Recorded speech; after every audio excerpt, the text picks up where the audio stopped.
आणखी मोठी अपडेट वाराणसीमधनं अत्यंत मोठी ब्रेकिंग न्यूज। वाराणसीमधली नरेंद्र मोदी पिछाडीवर, पंतप्रधान नरेंद्र मोदी पिछाडीवर आहेत। वाराणसीमधली मोठी अपडेट म्हणावी लागेल।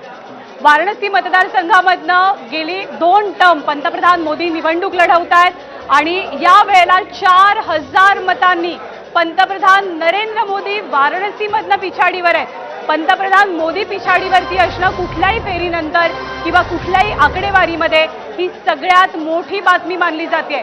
वाराणसी उत्तर प्रदेशातला मतदारसंघ आणि निवडणूक आयोगाच्या आकडेवारीनुसार पंतप्रधान नरेंद्र मोदी हे वाराणसीमधनं पिछाडीवरती आहेत। निवडणूक आयोगाच्या आकडेवारीनुसार सपा ही उत्तर प्रदेशातनं 32 जागांवरती आघाडी टिकवून आहे आणि निवडणूक आयोगाची आकडेवारी असं सांगते की वाराणसीमधनं स्वतः पंतप्रधान नरेंद्र मोदी सध्या पिछाडीवर आहेत 4000 मतांनी। अश्विन, वाराणसीमधली पंतप्रधान मोदींची ही 4000ची पिछाडी निवडणूक आयोगाची ही आकडेवारी जी समोर आली त्यानुसार मोदी पिछाडीवर आहेत। आणि उत्तर प्रदेशातलं चित्र देखील नानादा बघितलेलं होतं।